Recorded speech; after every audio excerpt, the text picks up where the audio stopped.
Under the scorching Sahel sun, where the sand melts from the heat and the acacias cast meager shadows, wanders a people whose traditions seem a mystery even to anthropologists.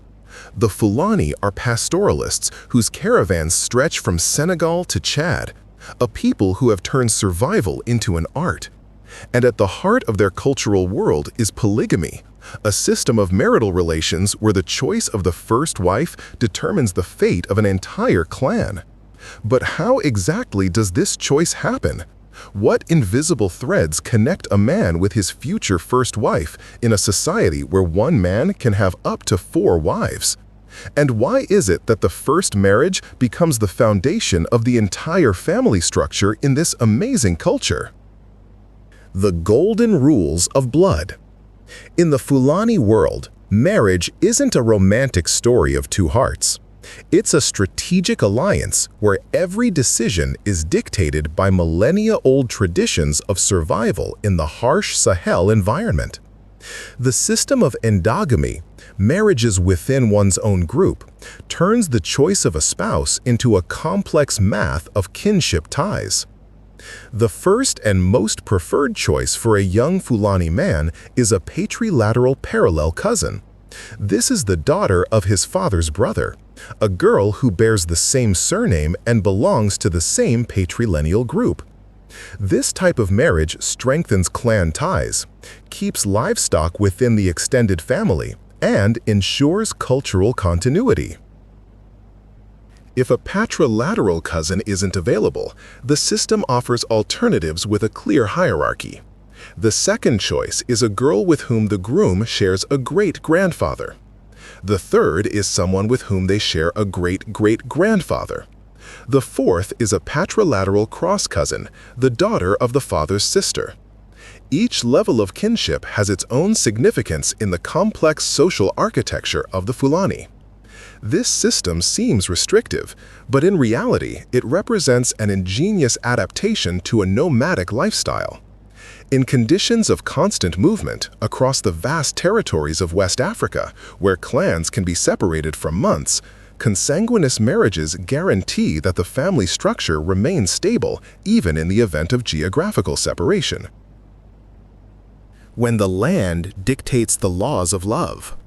Polygamy among the Fulani isn't just a cultural tradition, it's an economic necessity dictated by the peculiarities of livestock farming. In a society where wealth is measured by the number of livestock and survival depends on the ability to manage herds across vast territories, multiple marriages become a risk-sharing strategy. Each wife in a Fulani family brings livestock as a dowry. The bride's father gives one of his herds to the groom during the wedding ceremony, which officially legalizes the marriage. Thus, each new union increases the family's economic resources and expands its ability to survive in the unpredictable conditions of the Sahel. But polygamy requires a man to prove his ability to provide for all his wives. Islamic principles, which the Fulani follow, strictly regulate that a man can only take an additional wife if he's able to support her. In rural areas, young men usually marry between the ages of 18 and 22 when they've already acquired sufficient financial resources. In cities, this age shifts to the late 20s due to higher economic demands. The system also takes into account the demographic realities of nomadic society. High infant mortality, the dangers of nomadic life, and the need for a large workforce to manage herds make multiple marriages a mechanism for demographic stability. Each wife is a potential mother of many children, which ensures the continuation of the lineage and the labor force for the family farm. Invisible selection criteria. The choice of the first wife among the Fulani is determined by factors that may seem unromantic to a Western observer, but in the context of nomadic culture, they take on a deep meaning. Physical characteristics aren't assessed from the point of view of modern aesthetic standards, but through the prism of the ability to survive and procreate. Endurance is the main criterion. A girl must be able to endure long treks across the desert, work in extreme climatic conditions, and give birth to children in nomadic conditions. Her ability to adapt, physical strength, and resilience are valued more than external beauty. An interesting feature of Fulani culture is the attitude towards virginity. Unlike many traditional societies, the Fulani don't attach particular importance to the virginity of the bride. Moreover, women openly talk about their sexual experiences, and society expects young women to come to marriage with some experience.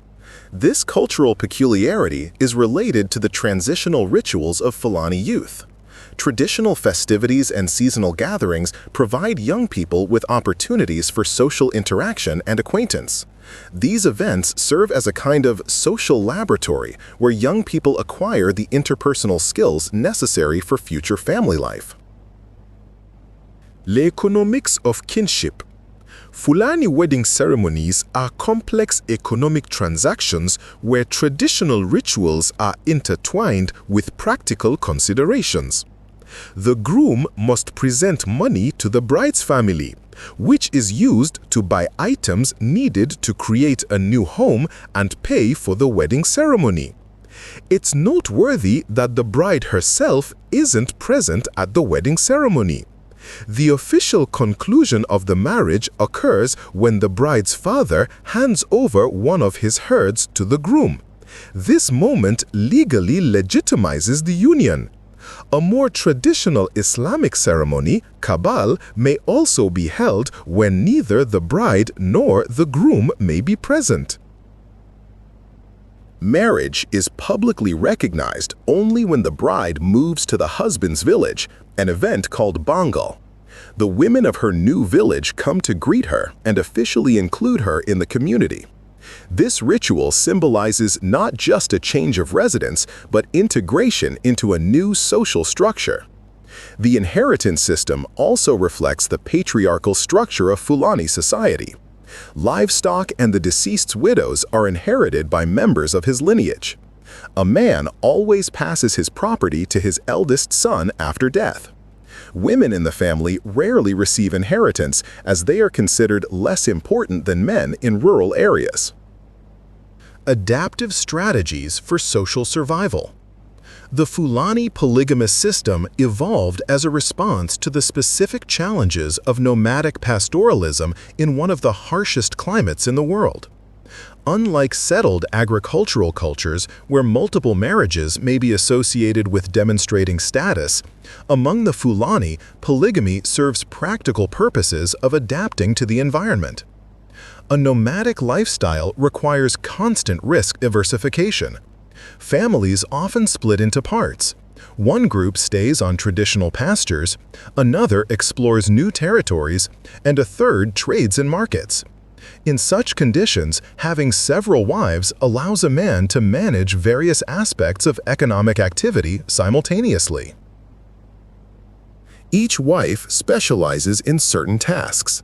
One may be responsible for managing the household and raising younger children, another for trade operations, and a third for processing dairy products and making traditional items. This division of labor increases the overall efficiency of the family economy. Demographic studies show that the Fulani have a relatively high birth rate. Polygamous marriages and early marriages contribute to rapid population growth, although slower than the national average. The household size is around 6 people, with a nearly balanced sex ratio. High infant mortality is offset by a quantitative reproduction strategy. The more children, the higher the chances that enough will survive to adulthood and be able to continue the family business. This isn't mindless reproduction, but a rational survival strategy in the face of high demographic risks. Evolution of traditions in the modern world. The traditional system of choosing the first wife among the Fulani faces modern challenges, but continues to adapt to changing conditions. Urbanization, education, and the influence of globalization are gradually transforming ancient customs without completely destroying them. In urban areas, the tradition of endogamy is gradually weakening. Interethnic marriages are becoming more common, and girls are increasingly marrying men of their own choice rather than through family arrangements. However, even in these conditions, the first marriage retains its special significance as the foundation of the future family structure. Education also affects marriage practices. Girls in cities who have access to education marry later, usually in their late teens, rather than at 13 to 15 years old, as in traditional rural communities. This change reflects the adaptation of culture to new economic realities, where an educated wife can make a greater contribution to family well-being. Despite external changes, fundamental principles remain unchanged. Divorce among the Fulani is still rare. Only about 2% of married couples divorce. Termination of marriage due to the death of one of the spouses, 3%, is more common than divorce. Most couples stay together for most of their lives. Remarriages after divorce or widowhood occur quickly, usually within a year of separation. This indicates that marital relations are perceived not as a romantic ideal, but as a practical necessity for survival and social functioning. Cultural logic of polygamous relationships. The system of polygamy among the Fulani functions according to strict social roles and cultural codes that regulate relations between co-wives. In a polygamous household, the hierarchy of wives is determined not only by the order of marriages, but also by their contribution to the family economy and their ability to procreate. The first wife occupies a special position in the family structure. She becomes the senior among the women of the house, coordinates the activities of other wives, and often acts as an intermediary between them and the husband. Her children, especially sons, have priority in inheriting family property. Conflicts between co-wives are minimized through a system of clearly defined responsibilities. Each wife has her days for cooking, her responsibilities for caring for livestock, and her turn in intimate relations with her husband. This regulation prevents jealousy and ensures a fair distribution of attention and resources. Interestingly, the Fulani do not practice artificial family planning. An ideal marriage should produce many children, which is seen as a blessing and an economic advantage. Women openly compete in childbearing, as motherhood increases their status in the family hierarchy. Rites of passage and social integration. The process of turning a girl into the first wife involves a series of transitional rituals that gradually integrate her into a new social role. These ceremonies serve not only religious purposes, but also practical tasks of teaching her new responsibilities and establishing her place in the family hierarchy. The naming ceremony for children, held 7 days after birth according to Muslim traditions, becomes the first public recognition of the new family. The imam of the local mosque comes in the morning of the ceremony and announces the child's name, which symbolically includes the newborn in the religious community. Women of the new village play a key role in the integration of the young wife. They teach her local customs, help her master specific farming methods, and gradually include her in women's social networks. This process can take months and requires the bride to demonstrate adaptability and willingness to learn. Cultural continuity is ensured through the transmission of knowledge from older women to younger ones. Experienced wives teach novices the secrets of managing the household, techniques for processing dairy products, methods for treating livestock diseases, and traditional crafts. This informal education is critically important for the functioning of nomadic society. Modern anthropological studies of polygamy among the Fulani view this system as a unique adaptation to the ecological conditions of the Sahel. Scientists note that multiple marriages in this context are not simply a cultural tradition, but represent an evolutionary strategy developed to maximize reproductive success in complex environmental conditions. Comparative studies show that polygamy is most common in regions of Africa south of the Sahara, where more than 10% of married women live in polygamous unions. This, quote, polygamous belt, unquote, corresponds to zones with specific climatic and economic characteristics, which confirms the hypothesis about the adaptive nature of this marital system. Economic studies emphasize the role of polygamy in risk distribution and optimization of labor resources. In conditions of unpredictable climate change and pasture instability, multiple marriages allow families to respond more effectively to external challenges. Each wife represents not only a demographic resource, but also an economic unit capable of independent activity. Gender studies focus on the social roles of women in polygamous families. Contrary to popular stereotypes about the subordinate position of women in such unions, research shows that Fulani wives have significant autonomy in managing the household and making decisions concerning children. Polygamy among the Fulani people continues to evolve, adapting to the challenges of the 21st century. Globalization, urbanization, and climate change create new conditions in which ancient traditions must find their place. However, the basic principles, the choice of the first wife based on kinship, the economic rationality of marital unions, and family solidarity remain relevant. Young Fulani are increasingly receiving modern education, which affects their marital preferences. Educated women demand greater participation in the choice of a spouse and the conditions of marriage. Men with higher education sometimes prefer monogamous marriages, considering them more practical in urban conditions. Nevertheless, the cultural identity of the Fulani is closely linked to traditional family structures. Even urbanized representatives of this people often return to polygamous marriages, viewing them as a way to maintain a connection with their cultural roots.